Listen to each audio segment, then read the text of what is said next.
Hey, what's up, guys? It's been a little bit since I've made a video here, and I've had a few comments in the last week or two asking about an update on a video I posted a while ago about the rear TPMS on the truck being set to 80 psi.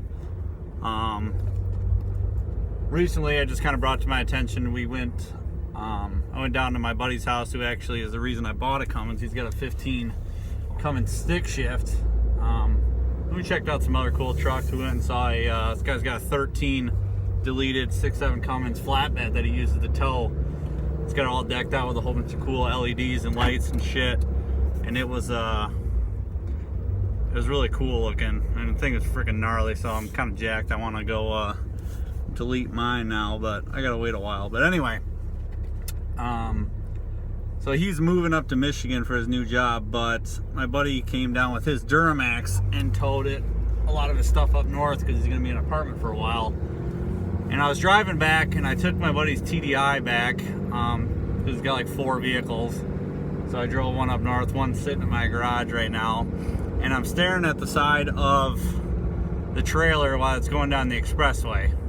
And he's got a single cab long bed, and you know, it tows really well. It's an LBZ, great truck, you know, 190,000 miles or whatever, I think 185. Great truck. And the trailer's whipping side to side a little bit.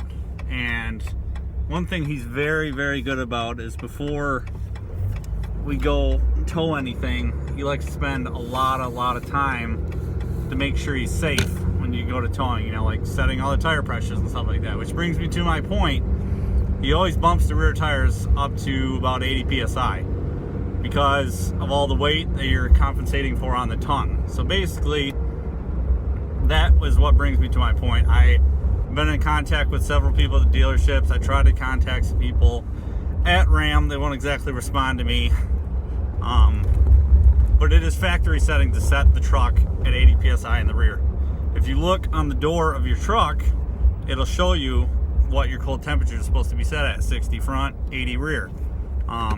Which at first thought, you know, the negatives are what bother me. It's unpredictable. First off, you know, you go to brake during the winter, your ABS kicks on, the surface area of your tire is different. If you have more pressure in the rear, assuming equivalent weight, you'll have more surface area in the front and less in the rear. So naturally your front will brake better under circumstances, which is what you want. But it also means your ass end can kick out, and you know, the tires are going to be stopping at different times. So I don't know how good the stability control system on the Ram will account for that. But that's one thing. Secondly, the rear half of the truck is heavier, which is very interesting. That's what I originally thought was the reason for the extra 80 or for the 80 psi in the truck. But it's like a few hundred pounds difference. So I think I said in my last video how that really wouldn't equivalent to 20 psi extra, you know, for your weight.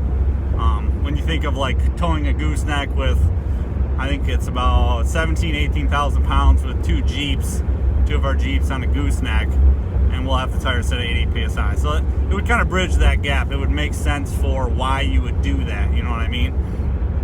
But one of the main reasons I think is going to be your sidewall deflection, right? You have more weight on the tires, your sidewall can tend to flex a lot more under lower pressure. So that's just why us in the off-road community, you air down, you get more surface area, but it also allows your tire to be able to flex. And like, let's say you drive over a small rock, if you got 80 psi in the rear, your tire is going to come up over that rock. If you have like 30, that rock will push up into the tire some and actually kind of absorb it. You have a better chance of traction. But in a trailer situation, when you have those tires set at lower PSI, you get crosswinds. So basically, when you're sitting like this, you know, this is the sidewall of your tire, you get those crosswinds. They're going to start going like this a little bit and tilting side to side, which will, and under certain circumstances, can over exaggerate the wind and almost make it much worse. So that's why, you know, semis and stuff, obviously they do it to account for the weight, but they have very stiff sidewalls, like solid rubber. So that's why you should always go through all that stuff and make sure you're safe when it goes to towing. I've seen a lot of accidents when it comes to that. But this brings me to my point of why Ram makes you set them at 80 psi. I mean, I'm not towing anything right now. They're set at 80 psi. And basically, what I boiled it down to is it's for the dumbasses, right? One thing that my boss has always said is you can't enforce common sense. You know, common sense is irrelevant. It's too variable, you know. My common sense is different than other people's common sense. So exactly the same as what can you enforce through warranties, right? You know, you can't assume that everybody's driving the same. You know, some people are like me and they're more knowledgeable. I mean, there's obviously some people that are more knowledgeable than me, but there's also the other side of people that, you know, shit, I've driven a truck for 50 years, you know, I've towed blah, blah, blah, blah, blah, and I've never done shit like that, and I ain't never crashed and all that. You know, you're getting lucky. Like, if you're going to go out there and you're going to be towing this kind of weight and you got a big truck like this, and especially for younger people like me, you know, I'm 23 years old, you need to be safe about this stuff. Take the time. I mean, we spent countless hours putting his Jeep in the trailer and trying to redistribute the weight to get it nice and level so it towed correctly down the road. And even with that, even with going through, we set all the tire pressures this morning, made sure the rear was at 80 before we left, double checked them again when we got down there. Even with all that, I'm sitting here driving this TDI, having a great time, by the way. That thing's awesome. I miss mine. I should have never sold it. But this crosswind is pushing this thing all over the road. And yeah, the Duramax is like 7,500 pounds, and it's, you know, it's not flinched, it's not doing anything. But that, you know, when you think about it, that's a perfectly set up trailer as far as weight distribution, you know, all your system checks, all the brakes and all that shit, all of that is set. I mean, it's a couple-year-old trailer, it's in good shape. You know, all of that is per circumstance, and you know, I can't imagine the load being over probably 7,000 pounds. You know, when you think about a truck that's rated up to, you know, 17,000, 18,000 pounds, you know, imagine when you got a freaking gooseneck with that much weight behind it, you know.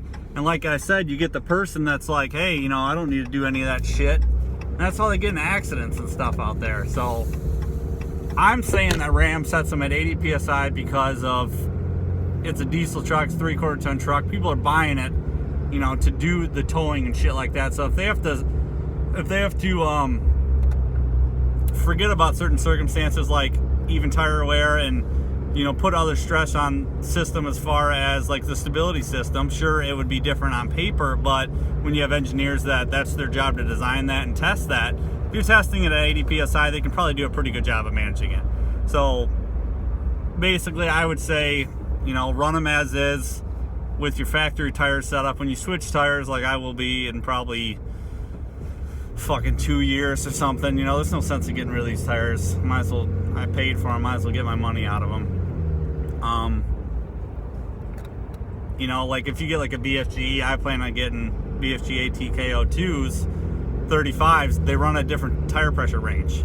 So, you know, the last thing you want to do is get a tire rated for 65 pounds and shove 80 in there, even though your truck says that's what you're supposed to do. So as far as getting the TPMS to come off, I haven't made any ground with that yet. No dealership I've gone to has said they will do that for me. I will continue to look. I know there's aftermarket systems. I think Super Chips makes a kit where you can change your TPMS tire pressure settings, and you can change shit like if you got bigger tires or undersized tires, you can recalibrate your speedometer. The other parameters of that, I don't know. I don't know if that's just like it plugs into your OBD2 port, and if that's just all it does, or if that's tuning as well. I'm not exactly sure. Some asshole just pulled out in front of me. Wants to get ran over apparently. So anyway, yeah, I figured that'd be a good time to talk about this. I appreciate all the questions and stuff you guys have been sending me. I'll try to do a little better. Like I'm seeing now that the steering wheel is right in half of the shot. Apologize for that. Yeah, but please feel free to send me comments for questions and stuff, or shit you want to see with the truck, or pretty soon, you know, the weather's getting around. I'll be moving some Jeeps around and stuff, and I'll definitely be covering that when I start tearing it. I got a lot of stuff planned for the summer, so stay tuned for that. And you know, other things you want to see on the truck or have questions of what I've experienced, Like I said, everything in the video is my opinion and shit I've noticed off of owning the truck. So definitely other people's experiences are going to be different. So yeah, feel free to comment, ask me any questions you want. You can tell me to fuck off. I don't really care. I think it's kind of funny, but yeah, feel free. I appreciate you guys watching the video, and I just made it to my destination, so that's about perfect. Take it easy and have fun watching the Super Bowl game. Be smart and don't be out there drinking and driving. Thanks.